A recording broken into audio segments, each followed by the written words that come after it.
наврӯзро 20 ва 21 март дар рӯзи баробаршавии шабу рӯз ҷашн мегиранд, ки гӯё пас аз он баҳори воқеӣ ҳукмрон мешавад. Ба таърихи пайдоиши наврӯз ақоиди гуногун вуҷуд дорад. Баъзеҳо ба Зардушт, дигаре ба шоҳ Таҳмуразда ва нафароне низ ҳастанд, ки ба шоҳи тахайюлии Ҷамшед рабт медиҳанд. Дар замонҳои қадим аз наврӯз 13 рӯз ҷашн мегирифтанд. Дар анҷоми таҷлил мардум ба саҳро баромада аз соли ҷадид истиқбол мекарданд. ин як рамзест. Мардум бар ин назар буданд, ки нафаре ба саҳро баромада ва аз табиат роҳат медидаро дар тӯли сол хушбахтӣ ва фаровонӣ интизор аст. шоирии халқии Тоҷикистон Фарзонаи Хуҷандӣ ҳангоми суханронӣ дар таҷлили Иди Наврӯз аз хусусиятҳои ин ҷашн ёдовар шуда ҳозиринро табрик намуд. ҳамаи шуморо хушомадед мегӯям ба пешгоҳи дилу дидаи худамон, ба пешгоҳи Наврӯз, ба ин зиёратгоҳ, ба ин тавофистон, ба ин китобистон, ки ҳамеша ҷойгоҳу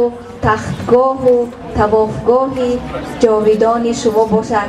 Наврӯз бинед кавкабаи зебои дигар ворид шуд тоза ба тоза барои шодбоди мо.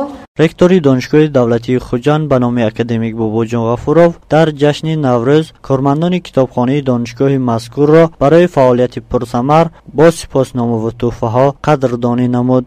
Усмонова Мусаллама, китобшинос.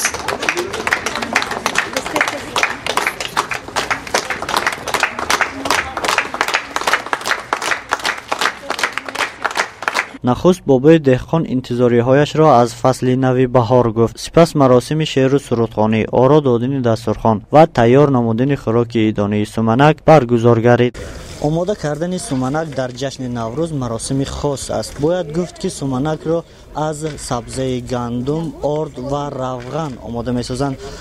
суманак дар муддати 14-16 соат омода мегардад.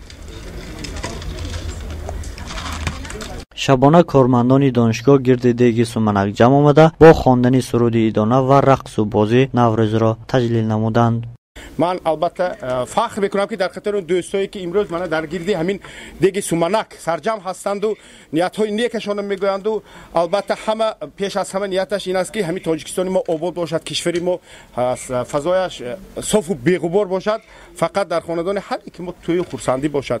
البته این نیت‌های نیک، این آرزوهای نیک ان شاء الله عملی میگردند. سومنک در جوش ما داشت زنیم، نگران در خواب ما داشت زنیم، سومنک در جوش ما داشت زنیم، نگران در خواب ما داشت زنیم، سومنک رمزی بهار. در ماه سپتامبر سال 2009 نوروز به فهرست آثار فرهنگی انسانیت یونسکو شامل کرده شد. با پیشنهاد اساسگزار صلح و وحدت پیشوای ملت محترم امام علی رحمان و دستگیری مملکت‌های دیگر، سازمان ملل متحد در اسامبله ژنرالی خود قرار قبول نمود که نوروز عجم همچون جشن بین المللی اعتراف شده جهت تجلیل شایسته آن تدبیرها عملی می‌گردند. گزارش رحمان صدیقزاد و شهباز آیبکزاده، پیام روز.